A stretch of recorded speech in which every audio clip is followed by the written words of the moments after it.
One of the big reasons I wanted to move away was to get back some of that mojo that we had in our first split. Making my way towards bot. We got TP. They're all missing. Can we push their mid together? Then we'll go towards bot side as a team. We moved up to the new area, Bay Area. We basically switched back to how we did it the first season where we were in LCS, where we lived in San Jose. We're packing up because we have to go to the airport in about 45 minutes, and we just finished scrims. Clean up all your trash. We are in our house up in Newark right now, which is Northern California, and we're about to take a plane ride down to Southern California so that we can compete in LCS this weekend. Hey Charlie! Did you happen to have my notebook? What? My notebook? You got it?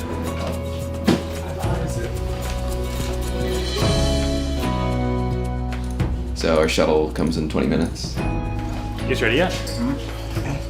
It's either Oakland or San Jose, depending on what airport we fly out of. They're both about the same distance to us.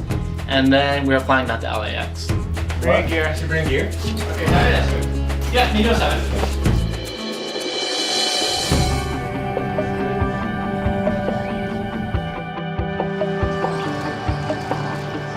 There were some real nice positive things that we had when we were in San Jose. When we would pack up and head out to LCS, we spent a lot of times focusing on picks and bans and also a lot of social time.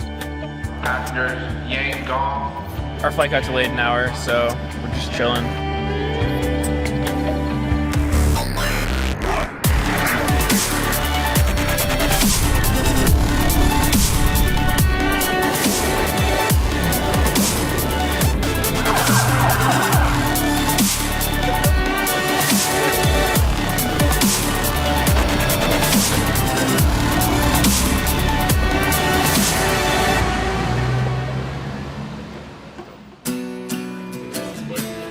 Even after all the traveling we've done, we're still able to get enough sleep, at least 8 hours of sleep before LCS.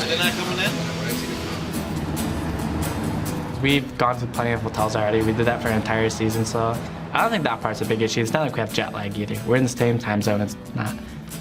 I don't think there's much you have to shake off, really. We just go over to the studio, wait for our game, set up in the practice room. Not bad. You just like it up? Yeah. You just, I'm gonna like use like my first like mouse click. It's just gonna like flash me in the wrong direction. You guys done? Yep.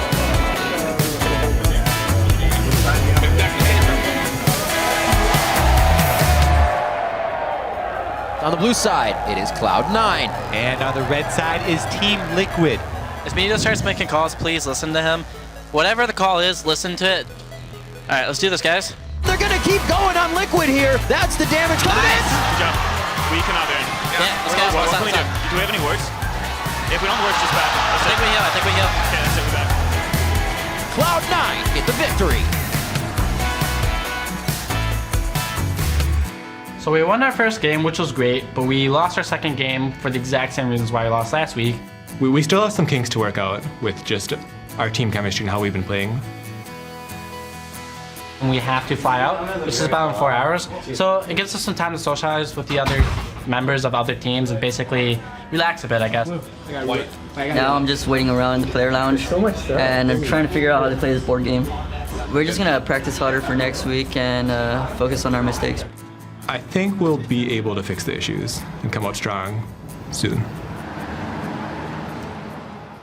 Well, we'll see if they can come out strong. Welcome back to North American LCS. Let's see how Cloud9 do in our next match as they take on Team 8. And we saw flashes of dominance we expect from Cloud9 in their commanding win over Team Liquid. But in their next game, they were completely handled by CLG. Yeah, I mean, it's the same issues they say they've been batting the whole time. In that game, they lost in a way that they're usually known for winning. Decisive team coordination and strong objective control. And CLG in that game they lost were doing those things better than Cloud9 was. And it was forcing Cloud9 to react. You know, every time Cloud9 tried to pressure CLG by taking an objective on the other side of the map, they just ended up taking catch-up. It's one of the big reasons Aframu landed so many bindings in that game. Right. Because Cloud9 was always thinking about point A to point B, and a binding would catch them in between. Catching them in transition. Cloud9 are still looking for that stability they've long been known for, and today they'll face a team that have been exceeding expectations and giving us some very close games. Yeah, the strength of Team 8 has actually been their willingness to follow calls, specifically calls from their top laner, Cali Trolls. And as you can see, sometimes it'll work out in these games. He was low. It was a big wombo combo. He dove in. Everyone just decided to follow. Yeah. It worked out great. That was the perfect wombo combo team composition. Or he's killing a ward. He's like, all right, guys, we're baiting him. We're gonna turn the fight around any second now.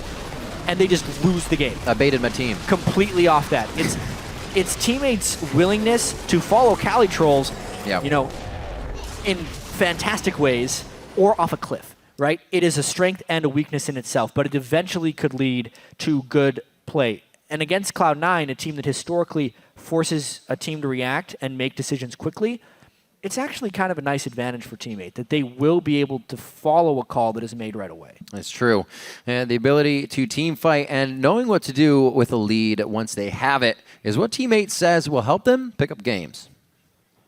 I think our strengths as Team 8 are very blatant. We are very good at team fight comps. Our laning isn't extraordinary, but it's survivable, and we can translate that into better teamwork, which then gains us leads, and we're very good at shutting out a game most of the time. Knowing your strengths, but also your weaknesses, because those are the ones you need to shore up. And weak lanes against Cloud9 could be pretty tough. It's a really honest perspective there from Porpoise. Normally you'll see teams be like, yeah, I think my laners are good. We're good. We just got to play better as a team. Coordinate. It's like, nope, our laners lose, but we're better as a team. It's nice to see. It is. So let's check out what these teams are bringing with a quick roster rundown. On the blue side, it will be Cloud9. That means it is Balls in the top lane, Meteos in the jungle, High in mid lane, Sneaky at AD carry, and at Lemon Nation at support. And on the red side, it is Team 8. Cali Trolls in the top lane, Porpoise in the jungle, Slooshy, mid lane, Maple Street, and Dodo on AD carry and support. Little flex there from Porpoise. Trying to of course, look they all good. put 8 at the end of their name. They did. They take it and then they move it and then they put it back in. I don't know. It's an identity thing. Team 8. I mean, it works for Wiz Fusion. He changed to Apollo and he does great now. So yeah, every maybe that's time what you do they're going poorly, for. you just change your name. Clean slate. Clean slate. There you go. Doesn't count. It's just like when you always played games and you had a bad score, you're like, rejoin server. Yeah, I'm doing good.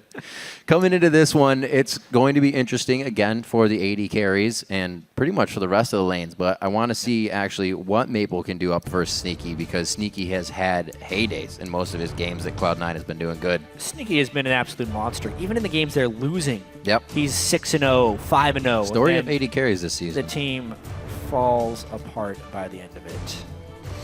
Nidalee ban, smart. Meteos yet to pick that up in the jungle, despite them being first pick. Yeah. They would not be willing to first pick the Nidalee. Fortunately, one of the best showings from Cloud9 came when they had Lissandra in the mid lane, which easily is a double ban for both Balls and High if they decide to do that on the side of Team 8. There's a Rumble, so that's definitely targeted at Balls.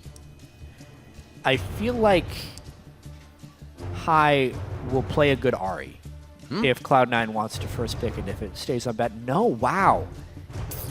Cloud9 banning both of the strongest champions, in my opinion, on this patch, which is the jungle Nidalee and the Ahri.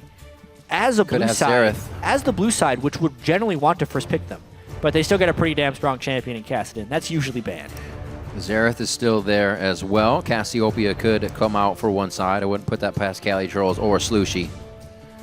But we will decide what is locked in here. So the Kassadin can still go pretty much anywhere. We've seen it in the top and the mid. What will Cali Trolls decide? Yeah, they don't need to decide yet. One thing the Team 8 tends to do is counterpick for Cali Trolls. Yeah, they leave it up to the last. Yeah, they'll pick Slooshy, a generic mid laner, and then counterpick top lane with their last pick, since they are a more top lane carry-focused team. So Sivir is taken by Maple Street. That kind of leaves a Corki, maybe even a Kog'Maw up for a C9, depending on what they want this game. Whatever Next two picks could be, anything. Sivir. Jarvan for Porpoise, so he can be aggressive out of the jungle. This leaves Meteos Rek'Sai, who's actually been going to quite often. He hasn't shown much success on it, though. No, he hasn't. Yeah, and Might feel good to play, but it doesn't produce results. remember, in the 5.2 patch, he is nerfed yet again. Yeah. I'd say he is now a mere mortal. Even though she is now a mere mortal. There you go. No longer a queen. She's just a normal plebe. I like this bot lane. Red meets dead. Both Annie and Greats locked in. A lot of power to come out at level 6 from those two.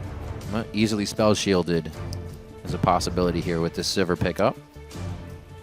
You never know what teammate's going to pick. You can do as much research as you want for these guys, but then they could just pull out any composition straight from thin air.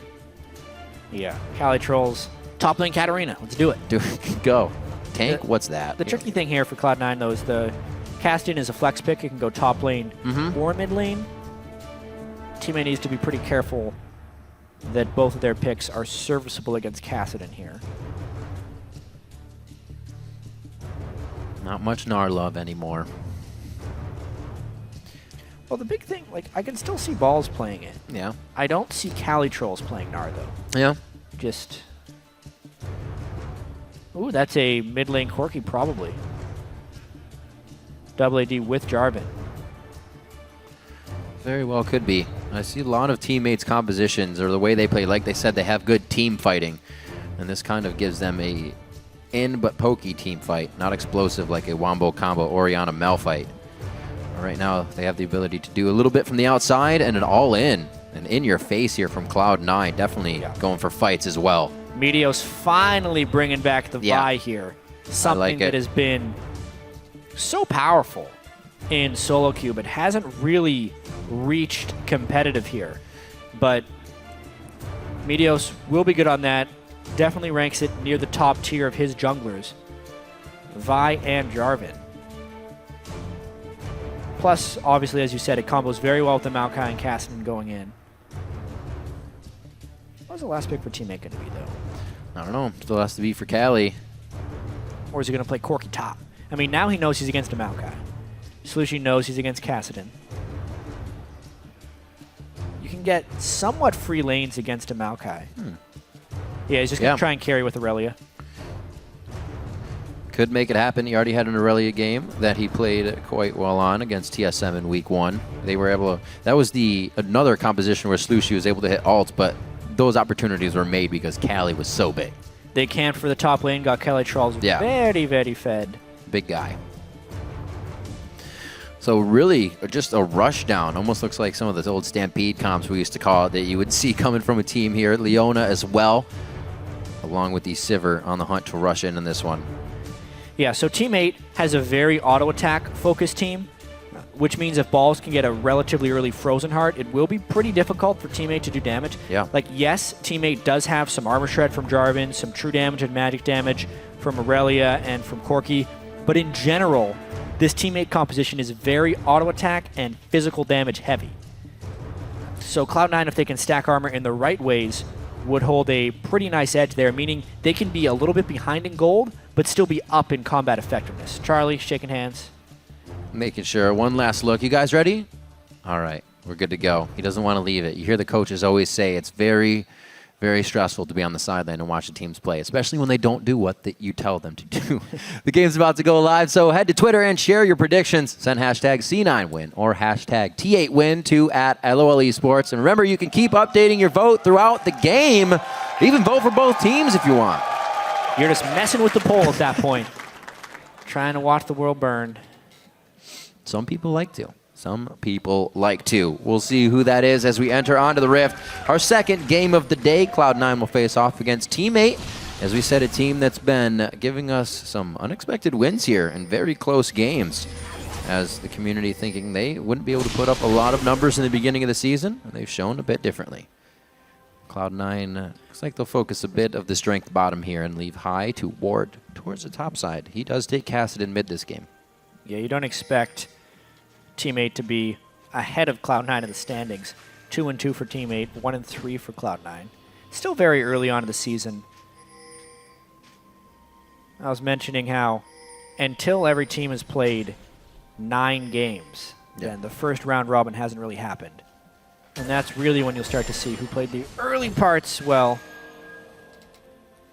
Maple Street tried his darndest, but now Cloud9 knows exactly where he was. But they got that information early enough, and the word got spotted that the lane swap is still a little bit of a guess. It's just now they have to respect which sides of their jungle is warded. And I think you're right. I think the second time around these teams play each other will be so much different. It's not teams expecting that third, that fourth game, seeing the same thing, seeing repetition. You have to guess, especially with teams like Teammate who's going to pull anything out in a composition. It becomes so much harder, and it really comes down to more of a any given day because you don't have as much information to work off of. Hopefully the teams at the bottom can take advantage of that once we get to that point. But getting the wins in the first point would be better. I like that. Meteos starts off by himself down at the Krugs. He should be all right, and this could be dangerous. Pretty painful for Sneaky. Takes damage in the minions here and gets aggressed on. He's in a bit of trouble.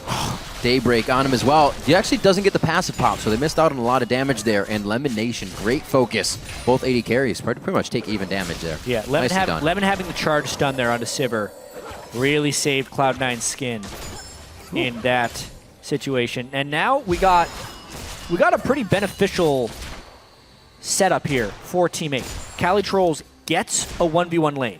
Cloud9 did not want to offer that to them because they want a low farm top laner game against a team that implores a top lane carry. But Cali Trolls was able to teleport right to the lane and fight Balls. The only disadvantage with that is Balls did get the camp at level 1. So Maokai will have an experience advantage on the Aurelia. All right, so not actually that great for Teammate, but still good that they get the 1v1 lane. Well, Aurelia fares pretty well against Maokai once she gets those levels. So we should be able to knock Balls out of lane fairly easy. Actually went consumables, so I take that back. Cali Trolls is actually looking to stay in lane just as long as Balls on Maokai is. Pings toward the top lane. That's Teammate looking to go a little bit aggressive. Very nice Zenith Blade. Maple Street not really being able to follow up on the damage, but Dodo looks like he can do that over and over again until they start leveling up. So good push from Teammate. So one thing that impacted junglers here is the jungle item costing more to upgrade. You can see Porpoise here. He shared some experience, so he's only level 2, and he upgraded to his Juggernaut after, sorry, not his Ranger's Trailblazer after only 1 rotation of the jungle. Right. But he has no health potions, so he's not going to be a huge threat since he will actually get taken down pretty heftily in health for taking that blue buff. Whereas Meteos on Vi has a safer clear.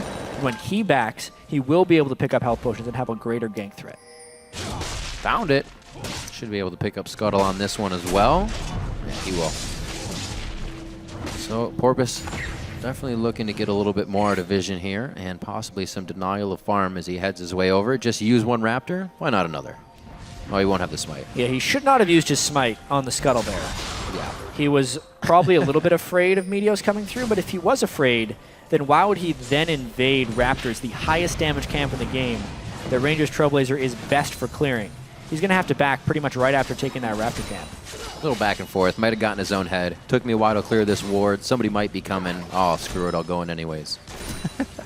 Making moves. And he gets the camp. Able to put a ward down as well on his way out. So he has vision now of Meteos. This is starting to pay off.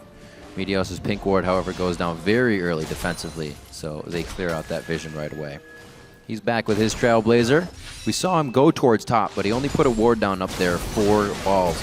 Or rather, Sneaky and Elimination. So no real aggression. Slushy safe in mid lane after finding Meteos. Wanted to try and get that kill. Or at least give High a little bit of pressure off the lane so he can back. Going, obviously, for Mana Crystal. Let's see if he charges up. We've actually seen, what was it? Somebody played Kassadin, went straight for Seraphs. Didn't go Rod. Oh, yeah. A little different. Wasn't that effective. No, was not effective at all. I forget exactly who did that in competitive play. High as well as ran into his fair share of struggles this split. Cast Nimbus Corki is not a great matchup for Kassadin. So High trying to survive this bit of the laning phase. Avalon. On Kassadin? He did it.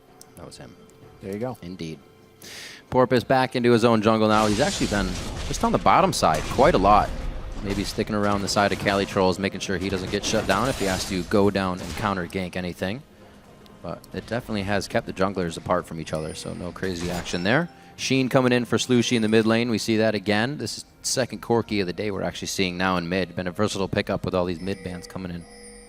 Yeah, I think it's more of a coincidence than a super growing trend here. Right. Both these mid laners sharing some pretty strange champion pools that have been playing it. That's what I like about the new teams, though. Quirky mid isn't necessarily a bad thing, though. It's just a slightly different version of Ezreal mid, but with better wave clear and more mixed damage if you're running a double AD composition. Plus, against a Kassadin, can out-trade in extended circumstances. Put out a little bit of pain with those auto attacks. They're also going to have double Triforce around the block, so they'll be able to get turrets down once they get to them.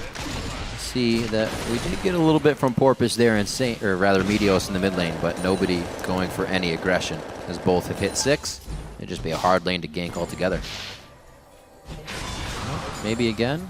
I'm thinking Cali Trolls is going to come out and try and activate something here. Porpoise is starting to get pretty far behind, it feels like, in experience, but he should be hitting level 5 shortly. Meteos has been level 5 for a while now.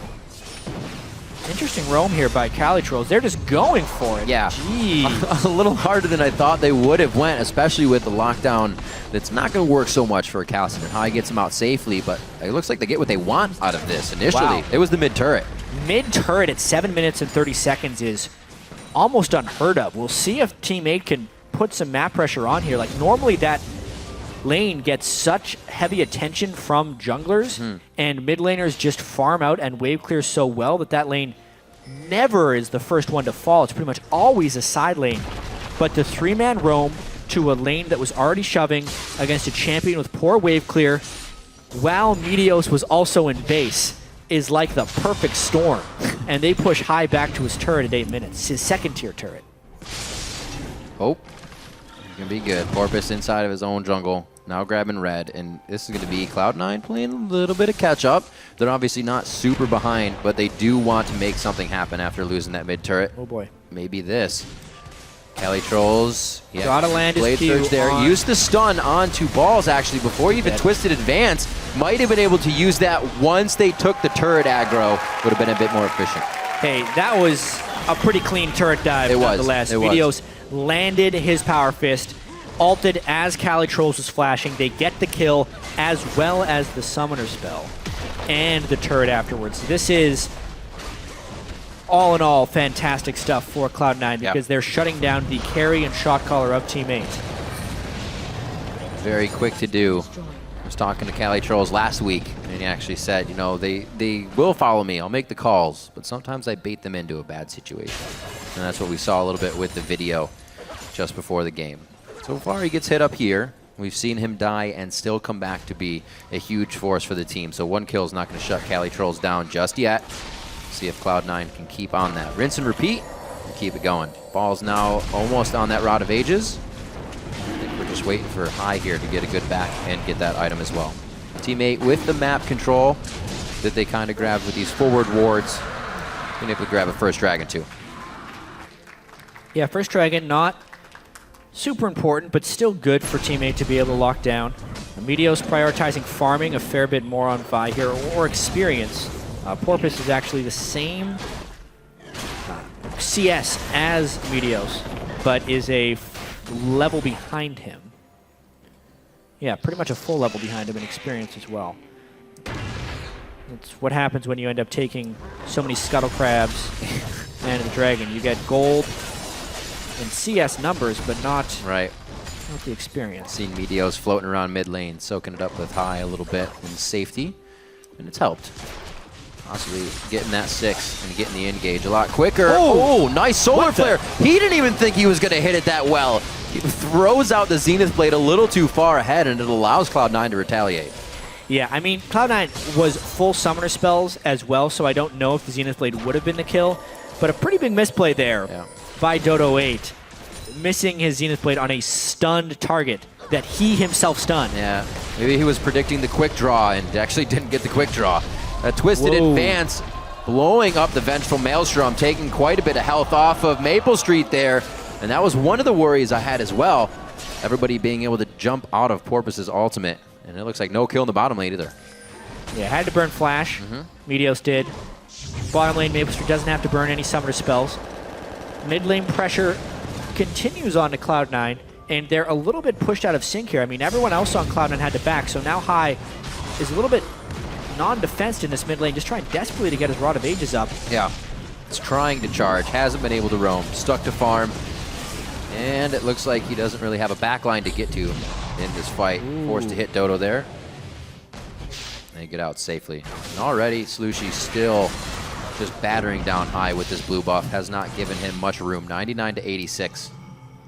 But we can still see High putting up some damage if Meteos and the rest of the team get the lockdown they need. They still have that potential to just go in and kill somebody immediately. And despite the mid lane troubles, Cloud9's in good position this game.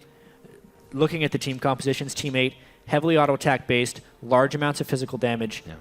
And Cloud9 will have a double Rod of Ages scaling team here, Maokai and Kasten, which takes it a little bit longer to turn on. It won't be until about 25 or 30 minutes that Cloud9 really starts hitting their big power points. But the fact that they have a lead early game before completing the Rod of Ages speaks well to their ability to push that far. And that's not good for Dodo. Boom! Got him! Sneaky there with the collateral damage. And a good follow-up. The map pressure and map control starting to come into light here for Cloud9. Top turret will fall. Looking around the map, it looks like nothing is going to be pushed here by Balls in the bottom lane. He starts to rotate up. I wonder what they're going to get out of this one to maybe take him down. Oh, okay, just stop it, Slushy. But they're still going to keep pressure on the top lane. Cloud9 here, doing a lot better in week 3. Yeah, I mean, they're winning this game before they have to, in a lot of ways. Like, I was just going to say, I was like, so do they wait until they all get their ults and they can do damage? I guess not. They're going to keep on applying pressure when they see pressure opportunities to avoid getting ambushed by a well-coordinated team with a Sivir plus Jarvan, which is fantastic initiation potential. Yep.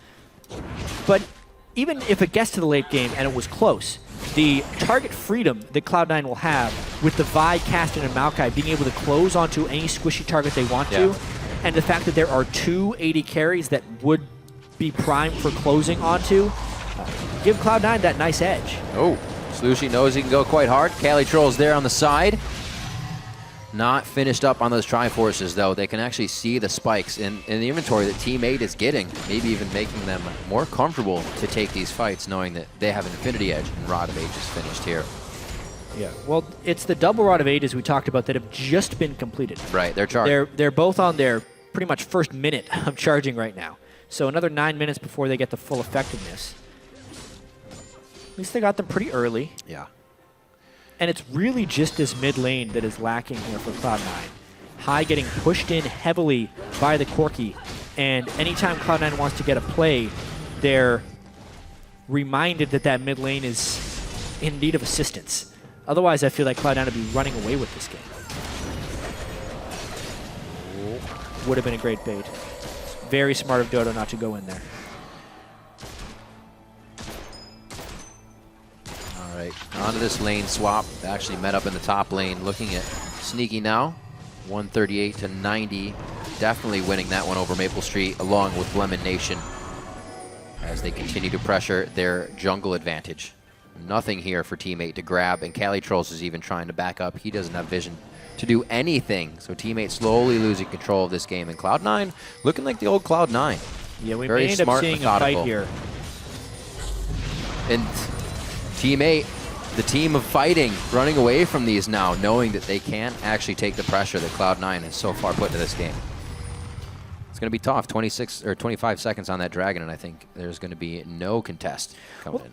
If there was a time for Team 8 to fight, it would be now. They have a Trinity Force on Corki. They would love to have a Trinity Force on Cali Trolls, but he is desperately going back to try and get that. He might have just enough if he sells a potion or two. And if he could make it back for the Dragon with Teleport, this would be the time. Yeah, if they can get double Trinity, he's going to sell both of his potions there, picks up a Trinity Force, teleport into that Dragon fight. They could win this since Cloud9 hasn't stacked the Rod of Ages yet. Cloud9 would actually be best advised to not contest this because it's the only way Team 8 can win. Well, if teams were to ever calculate this, I feel like Cloud9 would know the decision. It looks like they may actually want it after the fact, though. Dodo's going to be the one to get hit. There's Balls coming in at the teleport, and he makes the team scatter. Porpoise is dropped as well, and Cloud9's looking pretty healthy across the board. Sneaky's the only one that's really taken damage, and it may have been Dragon, but they got all that they wanted right after on the side of Cloud9. All right, Team 8. They're in a bit more trouble than we first suspected there. with the double Trinity Force. It's because they were running away as they got engaged on, and Balls got a perfect flank. But that was the type of target selection that Cloud9 will have for this entire game. They could just kill who they wanted, when they wanted to kill them. Yes, they gave up the Dragon, but they got so many kills and another turret after this one. All those forward wards paying off, giving Balls a perfect spot to teleport to. Teammate just not really having any idea. Yeah, that ward being in that position was fantastic. They blow up Maple Street and Slushy at the start of the game, or pretty much at the start of the fight. Yeah. Porpoise does a zoning ultimate that ends up costing him his own life, but the AD carries never got time to do damage. They were immediately jumped on and forced into retreat, which is the crux of this Cloud9 composition. And if you're running a double AD comp, you either need to let those AD carries hit turrets or find fights where they can actually hit people. Otherwise, you're just two walking pinatas ready to explode gold. I like that. I like it. No blindfolds, though. Just easy to hit pinatas. Yeah. So no kills from Teammate just yet. 5-0 here with a 4,000 gold lead. Cloud9 is going to try to keep it that way. High now starting the split push in the bottom lane because nobody can really kill him. He'll just keep himself safe. And it looks like it's going to put even more pressure here onto Teammate. We just have Maple Street farming in the top, trying to catch up, trying to get a core item finished here as we reach just about 18 minutes in the game. Sightstone coverage, not too bad for Teammate. Double coming in for Porpoise and for Dodo. Just missing on the engages ever so slightly. There were a lot of chances in the early game. We saw top lane that they locked down Sneaky, just could not act on it. And maybe they'll get something here onto Balls. Well, he is outnumbered. If Teammate just goes in, they should be able to kill him here. Vengeful. Flag and Drag is going to mean a lot. Oh, I like the Cataclysm. Then if he gets out, it's going to be the Flag and Drag after. Easy kill. Goes down. Didn't have to use too much. They'll have it up for the next fight if necessary. But Cloud9 is going to try to work on this. They say 2 top. Let's go ahead and take an inner. The Balls definitely felt too safe with his pink ward there, yet he pushed himself up to a point where a gank from another position could end up killing him. Just a little bit of sloppy play, which ends up happening when you're so far ahead. Yeah. You don't expect the team to aggress on you, but Balls did not have the proper vision to make a positional play like that, and he gets punished. This may give them an advantage, however. Seeing Calitroll use the teleport to the bottom lane, they're now mismatched, so Balls will have his first, and that may come into play later in the game for them. That teleport that we just saw him have at the Dragon was huge for Cloud9, so another one could probably seal the deal. 3-2 in turrets, as we're looking for the mid lane here to be dropped out by Cloud9. So far, they're given not a lot of pressure to Slushy. He's had a safe day, 168 to 136, so farmed it out pretty well, as expected, though. Corky versus Castle. Yeah, great match by Slushy in the mid lane from a laning perspective. In team fights, he's still going to struggle mightily. Yeah. Looking at the tank itemization being built up by Meteos, and especially if Balls can finish off that Frozen Heart anytime soon. Not going to be much getting through that Maokai. Well, they almost said it confidently. I guess Porpoise almost said it confidently that we kind of lose lane, but we're better in the fights. And it actually is really hard to win fights when you lose lane. So it almost compounds on itself. It does. I mean, Teammate wasn't expecting a huge amount of success coming into the year, but they played so well as a team. Yeah. The last 2 weeks, they still need some damage on their AD carries. High continually getting pressured. 140 CS on Caston, but was it all a bait? This will be an interesting fight. I wonder if Teammate, if they can come to Cali's aid early enough. Uh-oh. Whose trap is it really? Lemon Nation's going to go down for a sneak. He's going to get exploded. And a whole lot of front-end damage just changes the mind of Cloud9. They start to head out. Meteos, you should be able to queue out of this. And they're going to lose a turret on this one. That was huge. I don't think Balls is going to be able to do too much in mid. Yeah, Cloud9, like you said, whose trap is it, actually? This time it was Calitroll's trap. And that's what they need. They need to be able to find fights like that where they outnumber Cloud9, using the Sivir ultimate to run down and exploit those positional differences, using the Cataclysm, the Solar Flare, the big initiation ultimates they have right here. I mean, Cloud9, you can tell they kind of wanted to turn it, but they had no Maokai. Meteos is the one who gets stunned, who is the initiator, and the squishies that Cloud9 were trying to flank with end up getting destroyed. that fight in itself proves that Team 8 fights around Cali. He was in the bottom by himself, and the whole team collapsed to say, yeah, they're probably going to fight down there. Let's fight around Cali. Let's make this happen. Good things come when the team gets together. That's where they said they would flourish. Now 22 minutes into the game. They've only picked up 3 kills there, and they're still down 2,000 gold. But that was an impressively fast fight that they were able to clear out Cloud9 and take an objective after. So a few more of those, and they're right back in it. 2 positional mistakes from Cloud9 here, granting 3 kills for Team 8 and a large evening of this gold. And keeping in mind that Team 8 did control those first 2 dragons. There's an outside chance that they can continue controlling these things, but now Cloud9 getting some vision control and making sure that Sneaky and Lemon don't die at the start of this next fight. Ball's teleport is back up, but they want this mid turret, so they call for all 5 in the mid lane. Looks like Cali Trolls will actually get his teleport up as well, so they're not going to be able to use this for split push. Will they be able to get a fight out of it, though? Meteos could just start really the dragon. Forward. Yeah, Vi, Dragon's alive. Vi has enough self-shielding that she can kill Dragon very quickly and easily. So yeah. Team 8 dictating mid. Dodo taking a huge amount of harass just from high. Cloud9's playing this dragon engagement very well. Nicely done. Now they go. They got Porpoise out of position. Teammate not together. Porpoise can still drag himself out. Silver ultimate comes off as well. Lemonation may not be able to get the stun on. That's the spell shield to come out. Solar Flare hits the team and spreads Cloud9, but they're still chasing. It's not the kite from teammate that we saw before. Dodo goes back in to pretty much throw himself in the fire so the team can get to safety. They lose 2 though, and Cloud9 switch the fight very quick. Yeah, the power of the Vi in some of these compositions as well. Slushie immediately dying after the Vi ultimate. Everything could just pile on. Yeah. And he's never going to reach a point where that's not the case. Nice fight there by Cloud9. Not a lot of times that you see whoever starts the fight is the one to win. Usually it's the reacting team, but we saw Team 8 got their fight and they won. Cloud9 found a fight that they wanted, and they've taken it now. So it's up to Team 8 to answer back and hopefully not fall into an even bigger hole here. Let's check this again. Yeah, I mean, Silver ultimate had to be burned for the retreat. Cali Troll's just trying to stun for a delay. And then, good night to Slushie. Lemonation actually stunned him first with Tibbers, and it was Meteos who followed. I should also clarify that Cloud9 had the Vi played against them by St. Vicious from Gravity. Didn't necessarily work out the best. They've also played Vi in their only win. Yeah. So it seems to work for them. You know, Cloud9 getting that certain level of clarity and guaranteed initiation really assists their play. I mean, if I think back to every single slump that Cloud9 has had, there's been very few. But the start of this year, and honestly the start of the Summer Split 2014, to me, it's when they don't bring reliable initiation. Cloud9 wants to be able to take the fights on their terms, and when they do, they pretty much always win them because they're great at going in together.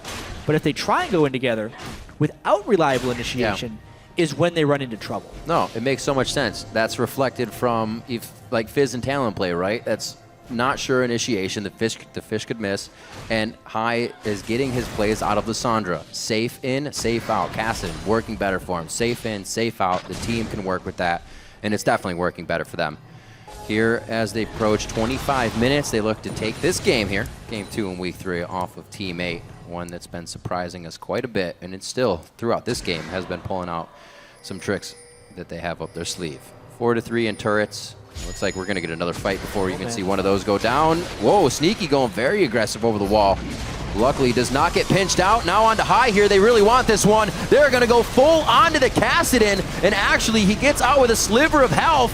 Should be having more than that at the start. High keeps himself alive with the help of the team. Sneaky turns around for a nice collateral damage double kill, and now it's on to Slushie. Cloud9 have found the fight that they wanted in the middle of the map, and now can go anywhere with it. Yeah, High initiating that one by getting caught, but it all works out. He doesn't die. Meteos the only one to fall. More farm down on a Sneaky. Balls is huge with that Frozen Heart as well.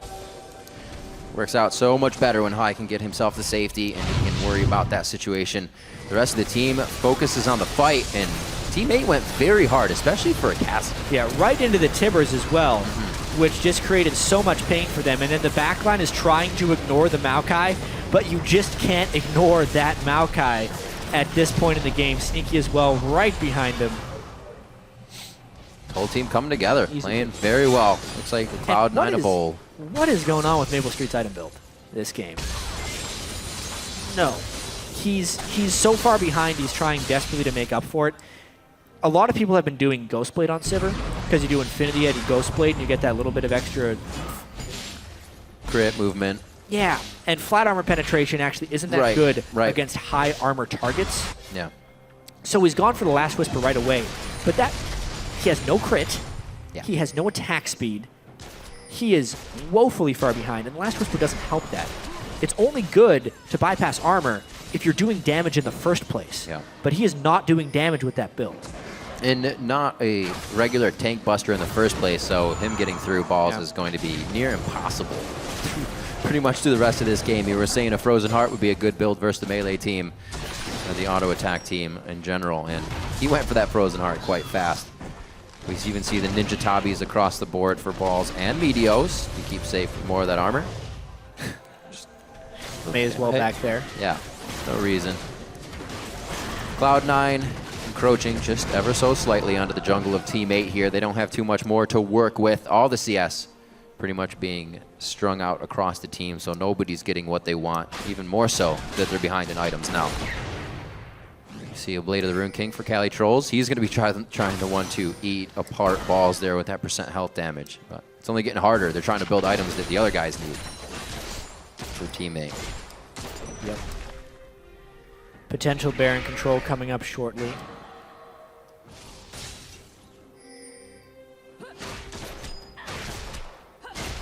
Not too much more to say about this one. I mean, Cloud9 is looking pretty strong here. It's a nice team composition. It's going to take them some time to close.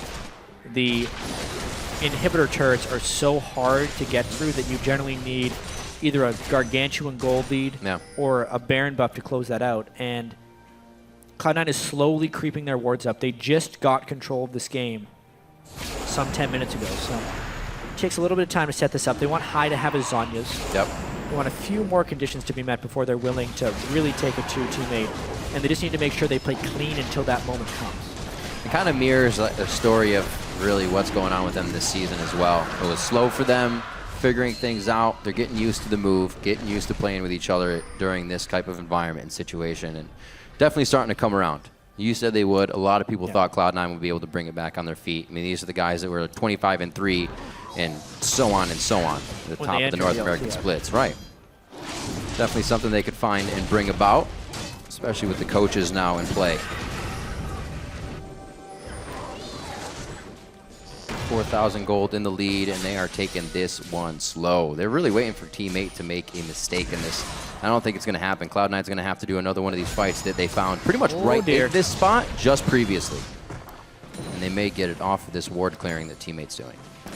Some really aggressive ward clearing there by Maple Street. He would have been in range for Maokai to get the twisted advance, but Cloud9 just did not have the backup at the time. They'll fight for this vision and control back. See, nothing is touching Balls' Maokai right now. Those are the magic damage missiles. And he has not itemized a single point of magic resistance, and they still did nothing. He's actually higher level pretty much than anybody. Kelly Trolls sits up there with him at level 15, so that's even going to mitigate a bit of the damage he's taken.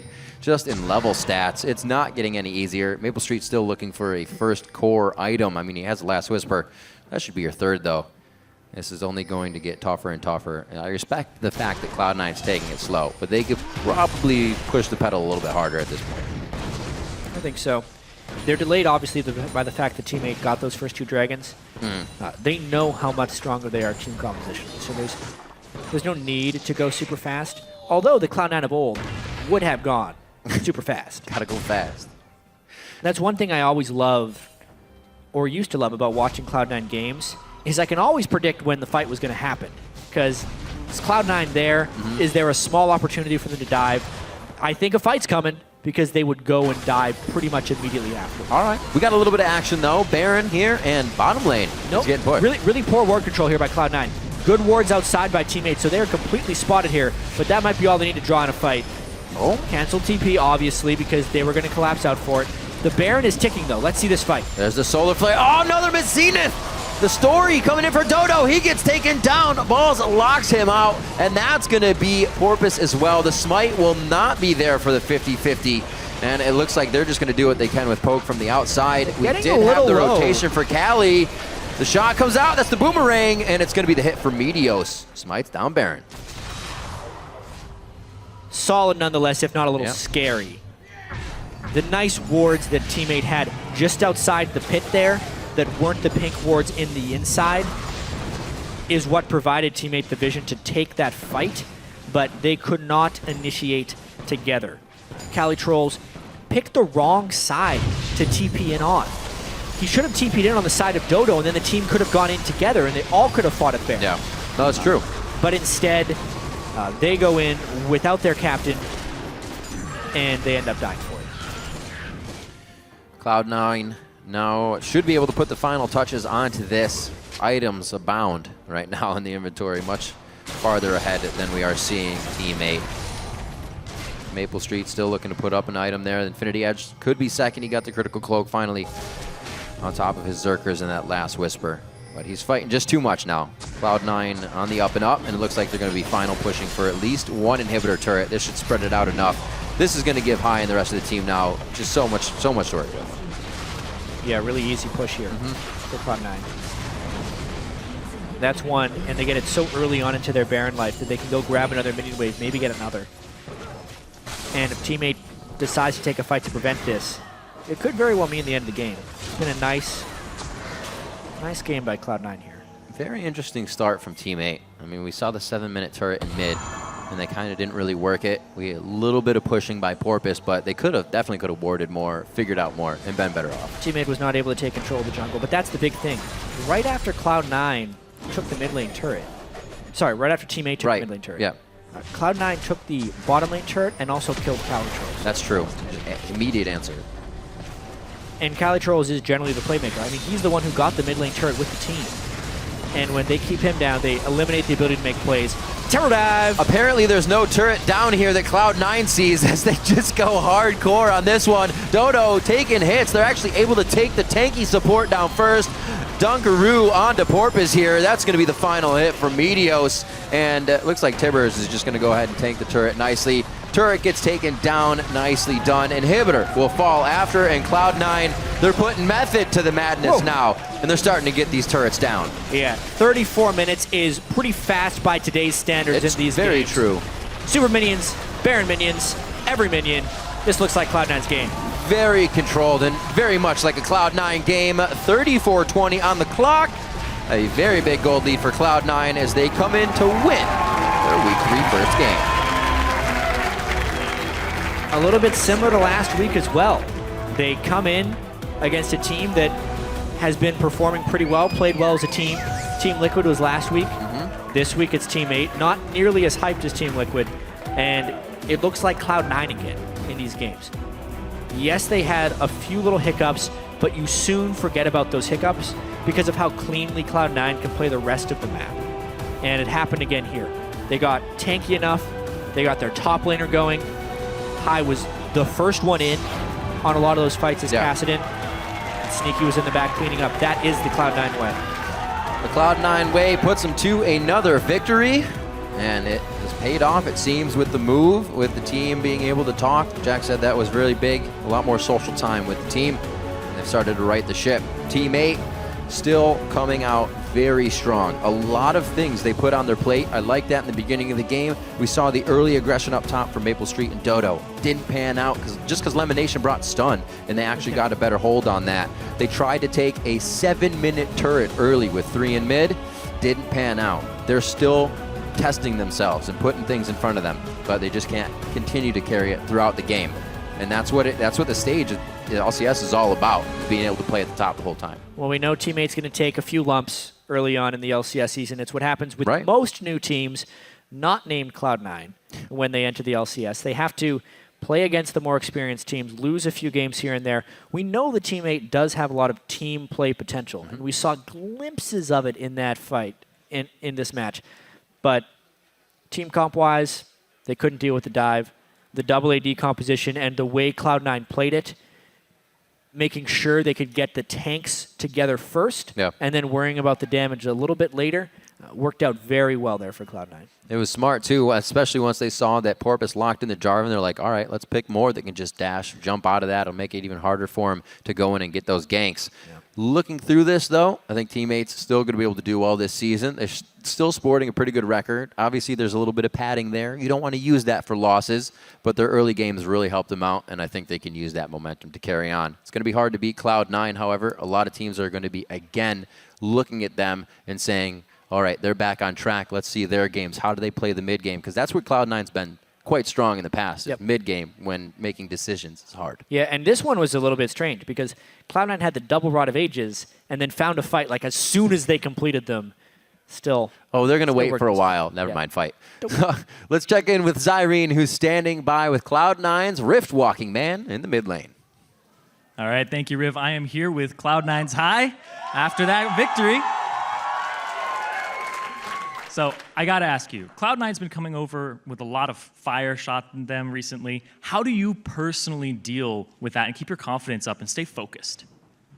Well, I wouldn't say my confidence has been at the top of the top. It's been iffy, but you just have to keep playing and go through it. Like, your teammates understand you're good and you understand you're good.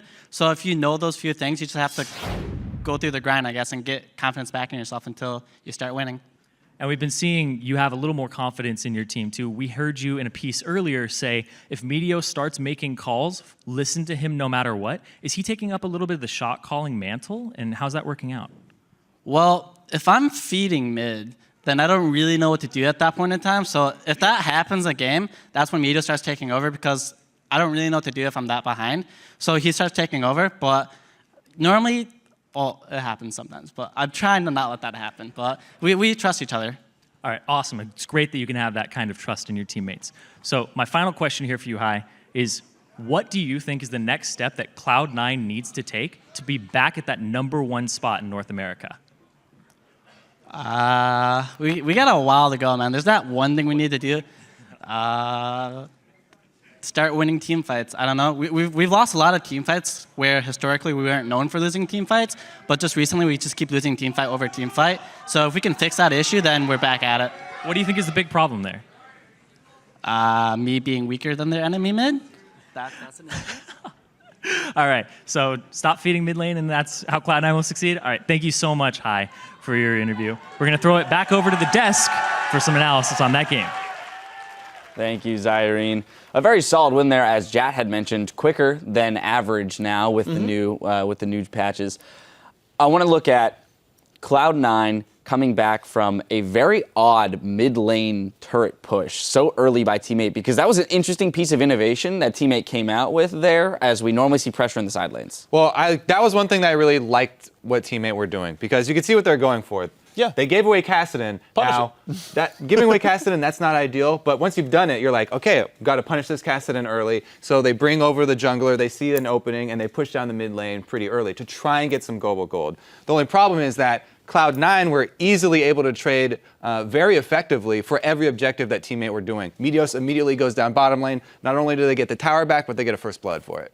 Yeah, like the top lane 2v2 was already winning for Cloud9, and yeah, basically it was the fact that you have X amount of time you can spend on the map, and Calitroll spent 45 seconds walking mid and then back, which meant he's got a level disadvantage, the wave's pushed up, and it's a really good read by Cloud9 saying he either recalls and replenishes, and we get the turret, or he shows up to lane at half health, and we get the turret. So very, very good adaptive shot calling. How often do you really see the level 7 try mid gank, but they see, oh, it's a low Aurelia, let's make this play. Obviously beautiful stuff by C9. It was a very odd attempt at a lane swap by Cloud9, because they actually warded deep. Maple Street saw it, right? So they ended up, Cloud9 was trying for a lane swap, but then ended up winning the 2v2 and the 1v1. So I was kind of a little taken aback by the fact that they wanted to go for it anyway. Right, so I actually ran into Charlie in the hallway walking back, like as Picks and Band ends, right? He's walking through and I'm like, oh, hey. And he's like, hey, who has a better team comp? And I'm like, well, I don't know. It's going to be close. I'm trying to think about all of it. And he's like, well, by the way, we want a lane swap. I was like, I'm thinking about the 2-on-2 match. And I'm like, but the 2-on-2 is like, it's close, like you're probably fine. He's like, no, we want to keep Aurelia down. Like, Aurelia gets no farm, Malkut is better in a lane swap. And I was like, okay, yeah, that makes sense. And then I'm just kind of thinking about how the game's going to play. I'm like, okay, cool, because Sneaky's going to get big, that's going to be fine. Yeah, turns out these guys are just outplaying Teammate. And we heard Porpoise talk about it in the pregame, saying, yeah, we typically lose our lanes. That 2-on-2 is close, because you can one-shot Annie with a combo like this with Sivir Leona. That didn't happen. They got out CS because Graves bullies Sivir in a sort of one-on-one sort of scenario. Suddenly teammate snowballs are behind, right? Cloud9 starts beating up on them, and then all the team fights are kind of free. Yeah, let me stress the point that there was a timer on this game coming into it, because Cloud9 got this Maokai with the Kassadin. Now, Frozen Heart is pretty much the single best item that you can buy against this teammate team that's almost everybody is auto attack based. Right. So Maokai and Kassadin, when they charge up their Rod of Ages and when he completes his Frozen Heart, then it's going to be really difficult for a teammate to come back. So they had to do something early. And them knowing that they're not that good in early lane phase, that's where everything kind of fell off the rocks there. If Maple Street comes into the team fights, into the phase of the game where they've got two Trinity forces and they're trying to chase people down with that CS disadvantage, it's really hard for teammates to kind of, pull out the win in this one. Let's pick at this a little bit more because, again, it's an admitted weakness by teammate that they can't or they are not as proficient in laning as other teams. And yet, they've picked themselves into a scenario in which if they do not get ahead early and press an advantage, they're not going to win. So why does a team put themselves in that position? I do understand, like we said, they did have a little bit of that innovation by pushing mid and attempting something. So I think there were elements of this here. I'm going to cut you off because I know what you're going for here. I think the pieces were almost there for teammate. So they picked Sivir, who's there for her utility, not her damage, right? Okay, you can lose lane, but you press R and everyone else deals damage. They picked Calitrolls, who's been great, right, in playing these sort of melee carries that Calitrolls. They picked Aurelia for Calitrolls. Thank you. Yeah, they're like, this is the top laner we need today. We picked Calitrolls into our lineup. He's doing well, right? And he held up. Okay, there's the misplay on the bottom outer turret, but generally speaking, he was holding up. We've seen his Jax versus Gnar. That went well. They gave Slushy a free matchup mid lane. They got some global gold early using an early rotation. This team comp is gonna spike up at 18 minutes anyway with double Triforce. Sivir, oh, well, she's behind. Press R, who cares? This all should work 16 minutes in. It all should, and that's actually fairly clean. It didn't play out that way. They had a couple of misplayed team fights, but the weird thing is, their power points they do have, which is their two solos, they did do fine, and they got their power split. Exactly. I think this game is a good example of just execution. Yeah. It's not that teammate had a bad idea coming into this game, just weren't able to pull it off. I mean, they even made a play, everybody pushing mid, trying to punish the Kassadin early.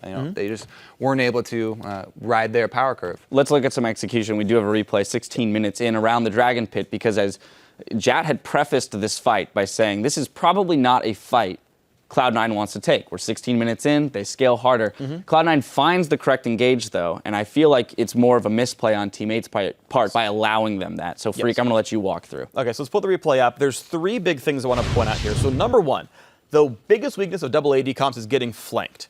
Because as Jap talked about it, they're squishies, they're basically pinatas running around, and if you get a Maokai flank, someone's rooted up, someone's gonna die. That's a guaranteed situation here, and lo and behold, look at your screens, that's a ward being teleported on by a Maokai. Already bad news. Problem number two, they're not bringing in their own champion. Look at that trinket ward next to the ward that Maokai is teleporting to. That's supposed to be red right now with an Aurelia showing up. One of these is not like the other, and it's not because one's a pretty little flower. And so it's a problem of a 4v5, allowing themselves to get flanked, and then having no way of peeling when that does happen. Like if it was Janna instead of Leona, for example, they could be like, oh shoot, Maokai, whatever, let's try over. None of those occurred here. Let's roll the clip out. It's honestly a pretty easy team fight for C9 to win. Okay, they don't get Dragon, no big deal, but look how much burst you got. Okay, so Maokai's gonna land a root. There's the burst from Kassadin, there's the burst from Graves, there's the burst from Annie. Look at all these hard engages get to happen. Meteos has an ulti as well when Porpoise Pops comes in. There's so much targeted CC and so much backline reach from Cloud9 that if you ever get a fight anything like this, someone dies, half your damage output's gone. Welcome to a free team fight. And Aurelia's late to the party, didn't get the... I think that's the execution part, right? Right. Like we didn't have all 5 people here ready for this dragon that we started. And we got flanked. Right, with teleport available too. Right, you just didn't press D. The other thing though is that I really like what Cloud9 did coming into this game. They obviously picked this comp for a reason. They're like, okay, we're gonna scale up. We're gonna not go for these early dragons. They gave away the first one easily. They're just like, we're gonna take bottom turret and walk away. You guys can go ahead and spend your time taking that dragon. don't really care about it early on because it doesn't have that big of an impact early on, and they didn't want a team fight early on. Yeah. We saw in the interview, Hai was mentioning that he feels like one of the larger aspects of improvement that they can look for is his own individual play in the mid lane. Yeah. I think it's a really interesting dynamic, though, that he was talking about how when he starts to, fall behind in the mid lane, he actually passes off his shot calling duties to another member. Well, I actually like that. It makes sense, right? Yeah. Yeah, I mean, like, when you can no longer sort of estimate your own abilities, right? Like, you died because you kept misjudging what you could do. It already puts you in a mindset of like, okay, I'm clearly misjudging the game already. Let's put it in someone's hands who is judging the game properly and is judging their engagements. And also, I just find like when I'm playing League, I kind of always assume people around my power level. Like if I'm 0-4, I'm like, oh, our team is behind, we can't take fights. Well, that's usually not true. Someone else is usually doing okay. All right, well, that's about it for that game. We are going to step away for just 3.5 minutes, but when we return, we'll check back in on our Twitter question of the day, and then it's back into the action with Team Dignitas versus TSM. The NA LCS continues after this. I'm ready. My body is ready. I was born for this. I was made for this. Literally. Looks like they may actually want it after the fact, though. Dodo's going to be the one to get hit. There's balls coming in at the teleport. Yo, kill Aurelia. Kill Aurelia. Jarvan. You guys are okay. Go for Corki. Nice. Apparently there's no turret down here that Cloud9 sees as they just go hardcore on this one. Dodo taking hits. They're actually able to take the tanky support down first. Very much like a Cloud9 game. They come in to win their Week 3 first game.